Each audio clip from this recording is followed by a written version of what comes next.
Hello everyone, welcome back to my channel. I hope you're having an amazing day.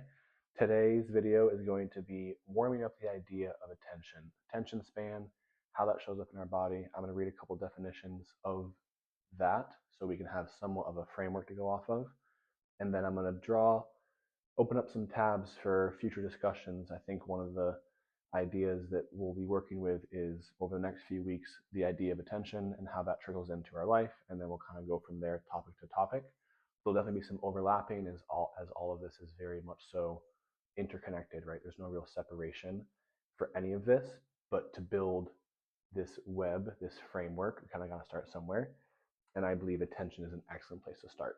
So I'm going to read two definitions from this dictionary right here. I have a couple different dictionaries. I have a Black's Law dictionary, which it's a little bit different than this. That is more so on the law side of things. This is just a traditional dictionary. So, attention, the act or state of applying the mind to an object. So, pretty straightforward, nothing too crazy about that. And then attention span I want to read as well. The length of time during which one is able to concentrate or remain interested. So those two things, if you look at society, most people's attention or attention span is incredibly low. A big part of that, I would argue, is the phones and Reels and TikTok and social media and all of the colors and the sounds and the textures that people's brains are receiving almost as soon as they wake up until they go right to bed. And what that is doing to your brain over time is separating yourself from your body because you're not able to gain attention on what's happening in the present moment. One of the things that a lot of people that I hear, and I've experienced this as well, the spike in anxiety has gone up greatly. And if you think about that, anxiety is just not being present with your body in some way. Again, not being able to control your attention, not being aware of what's happening in that moment. And I think one of the things that's interesting about what's happening in our world right now and people's lack of attention is no one is either weighing the cost or the costs have not been laid out for us. So phones and technology, we'll touch on that for a minute, has outpaced the human's ability to keep up with it.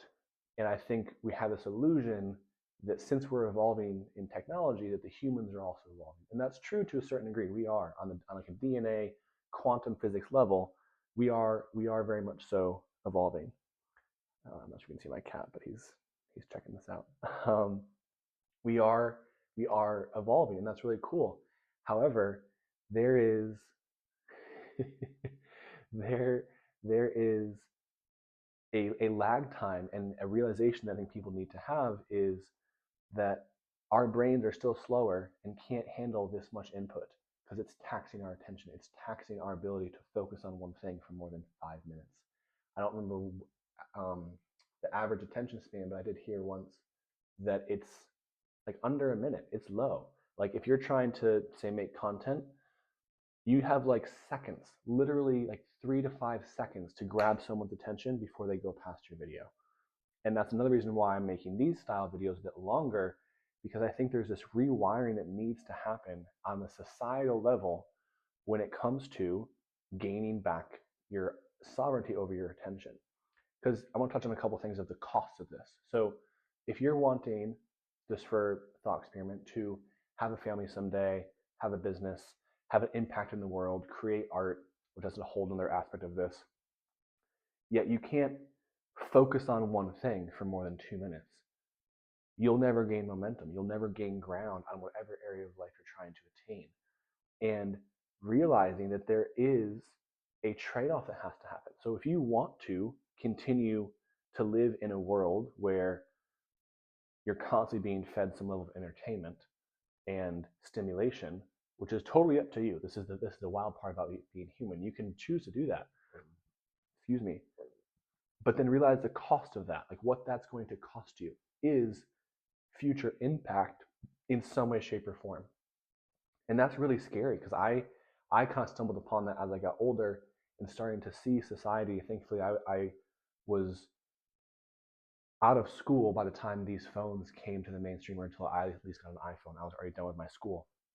So I can't even imagine being a 3-year-old or 4-year-old and having access to this, and no one's telling them what it's doing to their brains.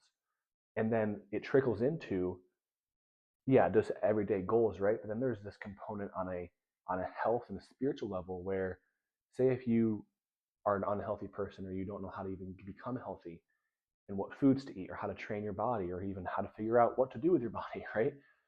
And you don't even know how to get to that point. It's like, well, then you I want to say this.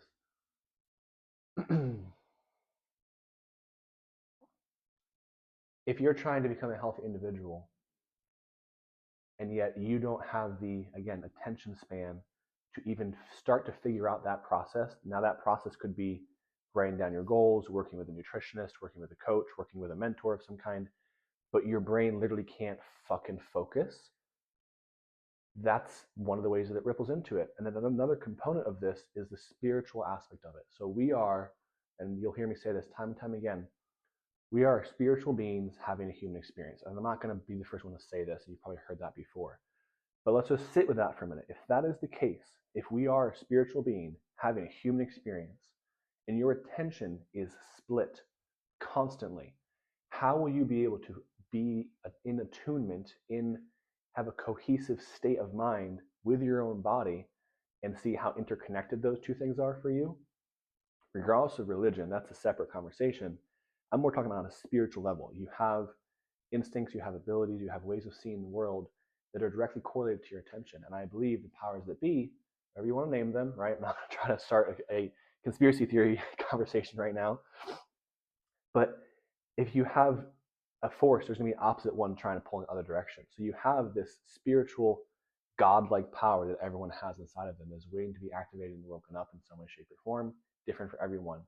And yet, if you are constantly severed at the neck when it comes to you're being fed this information and it stops here, you don't know what's happening to the rest of your body. You can't tap into it. You don't even know, you can't even sit still. I know people that literally cannot sit still with their own thoughts for more than 2 minutes. That's really sad to me, because that tells me that they are so disconnected from their own body. And this is where the body part comes into it, is the body is the vessel to hold whatever information you have been given and your soul chose to share in this world. And I'm not even saying on like a big scale, right? I'm not talking about necessarily making movies or books or videos, right? It could be you being a mom or a dad, or running a small business, running a coffee shop, whatever it is.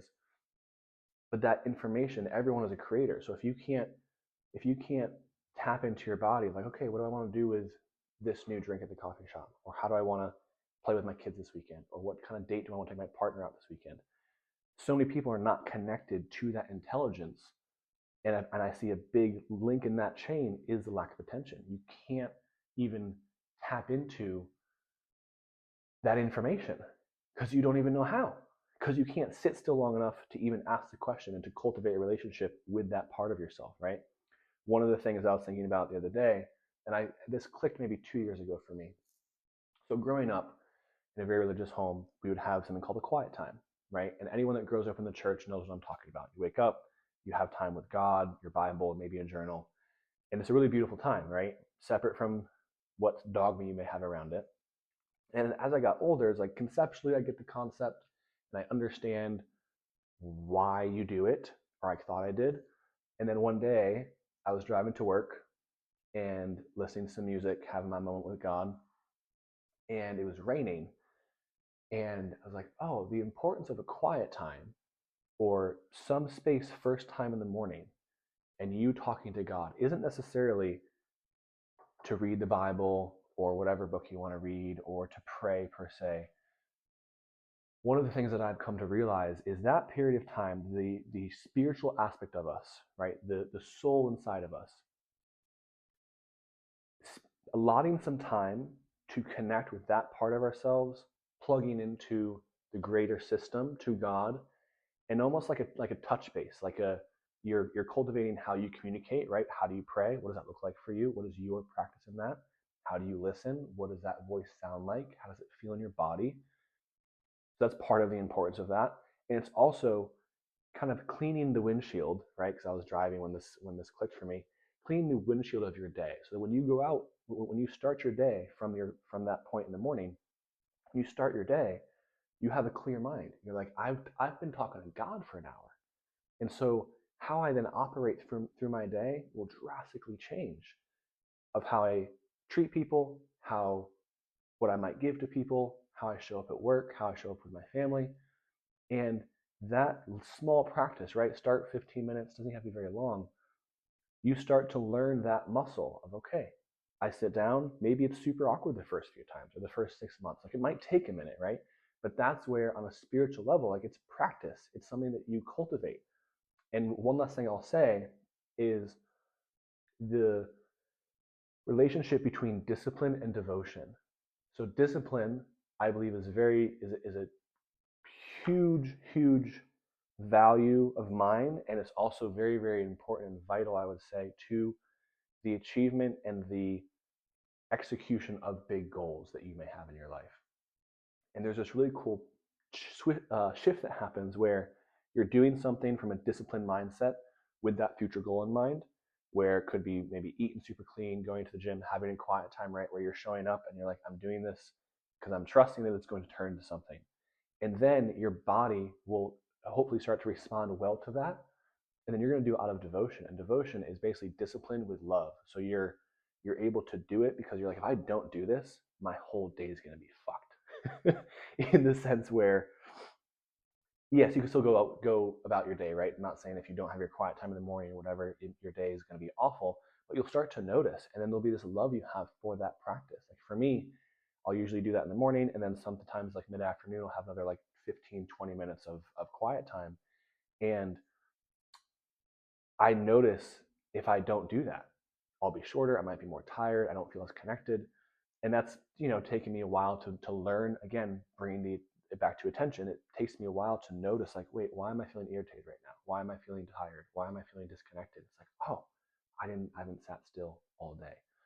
So that's, again, just the intro to this, and to kind of start laying the groundwork for the idea of attention and how really important it is. Because anything you bring your body to, if your attention is not there as well, if your attention is elsewhere, you're not going to be in the experience of whatever it is you're doing. You're going to be somewhere else. And that's where it's so sad to see. I've experienced that on so many levels, and it's still something that I still am cultivating how to get better at. Because even if you're practicing this, that's not what we haven't even really touched on the things that will truly try and keep that from happening. Because I believe once you cultivate true intention, body, mind, coherence in yourself, you will be somewhat unstoppable in the coolest way, and not in a intense, violent way. In a like, oh, you know who you are, you know why you're here, you know how you want to show up in the world. There's no doubts in your mind, and if there are, you know how to go get the answers for them. Gaining your attention, controlling your energy, controlling where your mind goes. I'll leave you with this quote from Harry Potter. Snape is talking to Harry about trying to control Voldemort in his mind, and Harry Potter is like, I can do it, it's fine. And Snape is like, prove it to me. Control your emotions and discipline your mind. Those two things, to a certain degree, are in line with this. And what I mean by that is, you can say, and I've done this myself too, like you can say you're disciplined or you know how to control your attention. It's like, cool, prove it to me. Prove it to yourself, not even to me. Prove it to yourself that you can actually do what you're saying. Because with that, that's one of the best ways to gain self-esteem, to gain confidence, and to gain your ability to show up in the world, is you've proven to yourself that you are not on your phone all the time, or you can concentrate on something by the work that you're able to create, the art you're able to put forth into the world. So I hope this was helpful. Again, we'll be touching on this probably for the next 4 or 5 weeks when it comes to the idea of attention. Next week, we'll go more specific components of that, and then how that can show up in your life, and things that have helped me overcome certain things. Yeah, any questions, drop in the comments, and look forward to chatting next week.